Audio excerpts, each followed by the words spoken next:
Let me Yeah. get back to the use of volunteers. I've heard some questions in town about volunteer labor. Is it available in Brookfield? Is it not? You know, tell me again. I've been in town 6 years now, and I see a lot of volunteerism. But tell me, some of your thoughts on the use of volunteers. Well, first off, I think there are two aspects to it, Bruce. There is the question, and it's arguable, no question about it. Do we really have the interest in the volunteer labor available to do the work? I'll come back to that in a second. But the second aspect is it advisable to use volunteer labor? Let's hit the advisability part first. Okay. Some are suggesting that the project is too complex, that there's too much exposure to liability and injury during the construction phase, that there's too much exposure to liability for playground injuries if we use volunteers for the project. I'm not on that page, Bruce. First off, let's just stipulate something for a second. There is risk, there's liability risk in anything we do. Absolutely.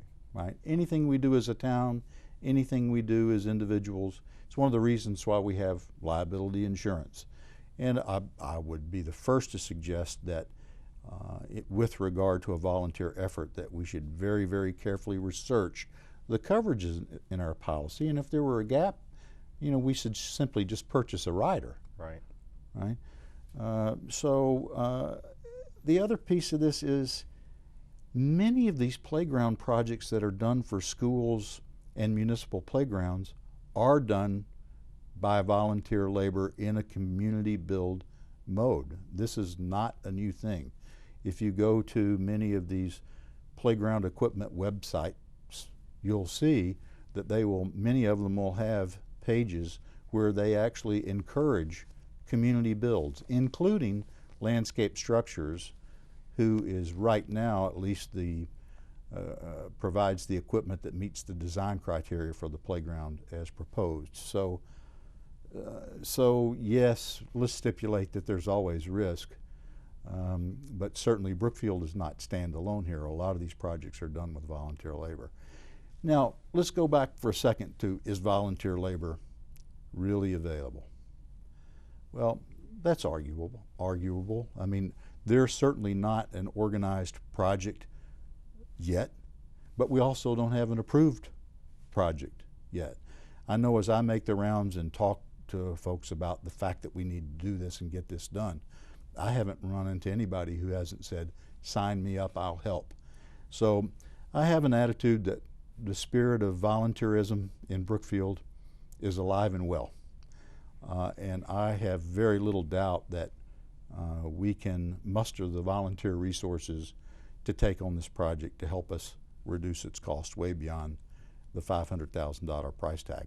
We have another great treasure in town. It's an organization called the Handy Dandy Handyman Ministry, and we all know Peter Brady. And Peter had, and I'll use the word had as past tense, expressed at least the willingness to take a look at that organization taking this on as a project. And along the way, we've kind of had some pulls and tugs in town about the advisability of doing it or not, and I think we may have scared him just a little bit to the point that he will think long and hard before he signs his organization up to do it. And but whether we get, and I hope we get Peter's help, and if anybody's ready to help, it's him. It's always him. Right. He does such a great job in town. Even if we don't have it, I'm comfortable that there's the availability of that volunteer, let's do something good for Brookfield spirit that will help us reduce the cost of the project. Well, Bill, it really does sound to me that you support this project, and I honestly have not met anyone who does not want this done, but that you believe that the $500,000 figure is just a little on the high side and we should not proceed on that basis. Can you expand on that a little bit? Yeah, Bruce, I agree. We need to get this done, and I will do everything that I can possibly do to make sure that this playground project gets vetted, put in front of the voters, and approved and built this spring and summer. I don't believe how I along with a large number of people in town, struggle with the $500,000 figure. We are a town of many, many needs, and we don't have unlimited resources. And every dollar that we can save in one area is a dollar that potentially becomes available to do something else All right. somewhere else. And so I would just simply say, let's take the time to properly vet this project, to properly look at alternatives. We need to look at alternatives. There really hasn't been a vetting of alternative solutions there that could also help to reduce the cost of the project. But let's slow this down just a little bit, not beyond this spring and summer. But you know, I'm very confident that we can have a very, very, very good playground, one at least as good as the one we have today, for a lot less money than $500,000. And you know, I personally, my belief as a citizen and in my role as a member of the Board of Finance, I believe that the public has the right to expect that from us, Right. that we don't spend more than we need to spend. Let's stretch ourselves. Let's deliver a great project for less money. Well, if the current project is approved as proposed, what happens then? Well, let's think about the process for a second. I think you mentioned there's a town meeting. As we sit here this evening, Right. A week from tonight. it's going to be a 23rd. week from tonight. That's specifically on February 23rd. It's going to be in the Brookfield High School auditorium. That town meeting is going to take place, and that is an opportunity for people to come to a town meeting to express their opinion and potentially to vote at that town meeting on this project. Now, I also know that there is a petition that is being circulated that would take the approval out of the town meeting and require that there be a referendum vote for the approval of the project. If that happens, we still have the town meeting. There's still the opportunity for debate. But at the end of that process, there's only two results possible. We're either going to approve the project at $500,000, or we're going to deny spending at that level, or deny the project at that level. So well, If it's not approved, what then in terms of what do the voters have to look forward to? Because again, I've met a lot of people that want this done, but if it's not approved at this meeting, then what? Well, my view is that the town leadership and administration needs to go back to revet this project very quickly, to look at some lower cost alternatives so that we can get this project back in front of the voters at a more reasonable cost, so that we can move forward and get it done this spring and summer. It can still be done. There's absolutely no reason why it can't be done at a more reasonable cost if in fact the project were to fail at either the town meeting or the referendum. There's another aspect rather than the volunteerism relative to the project and its cost reduction. Right now, the project that is on the table is of a scope and size that's a little bigger than the playground we have. You know, we could also build a playground that basically replaces the scope and size of what we have. Something not as big, not as large as what's in this $500,000 proposal. That would also be a way to help reduce the cost. It should at least be visited as an option, and in reproposing it to the voters should be able to know which option was chosen to be presented to them and why. Yeah.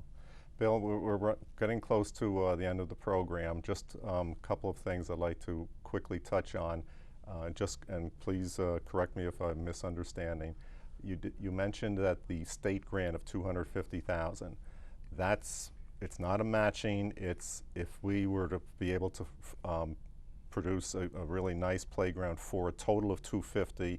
In effect, for taxpayers, it would be a zero cost. Is that correct? That's correct. It is not a matching grant. It's an absolute. And I'm not suggesting that we could for $250,000, but I just want people out there to understand it's not a matching grant. Right. And also, again, having come from Westchester, I've been here 6 years, I think a lot of people also are not quite understanding the difference in terms of a machine vote rather than a town meeting, which is a hand vote. I know that, again, coming from Westchester, forms of government work differently here in New York. So I was reading, to give you an example, there was an article on Patch.com yesterday regarding this whole thing. There is so much misinformation out there as to how, if it's not voted positively next week, that this thing is dead. That's not the case at all, is it? It's not the case at all. The difference, a town meeting vote would allow those who are present at the town meeting to approve it or not. The petition for referendum will allow a larger number of people to participate. We have 10,000 registered voters, so theoretically a larger number of people can participate in the decision. Right. And I've been to some town meetings where things have been voted on. And I have to say that I think the more people that vote on this, the better. More people getting involved in their future in terms of the town of Brookfield's future. And some of these meetings are attended by 70 people, and I'm not, perfectly honestly, I'm not sure that that's so indicative of how the town as a whole feels. So. I just want people to understand, that it doesn't mean it's dead. It just means maybe it'll be revisited in a little bit of a different fashion. And this, I believe, can be fast-tracked. Right. Is that correct? It can be. I think we should make the following commitment to our community. If we pass this vote at referendum or at town meeting, that we should do everything that we can to reduce its cost. And if it fails, that we do everything that we can do to get it back on the table at a reasonable cost and get the work done this spring. ASAP, right. Okay, well, I want to wrap it up now. I hope you've enjoyed our first show of Brookfield Public Advocate. Again, it's been taped Wednesday, February 16th, 2011. Again, I ask if you have any suggestions or ideas for future shows, please let us know, contact us. I've set up an email address, and the email address is brookfieldpublicadvocate@yahoo.com. We also intend to upload portions of the show on YouTube, and we'll make that available shortly. To give you an idea of some future guests, we've got an okay from Judge Marty Landgrebe, our new probate judge. I will be having the Executive Director of New York City's Conflicts of Interest Board. He will be coming on, and we'll be having some representative of 3 different political parties here in Connecticut, and also some surprises. Again, thanks for watching, and good night.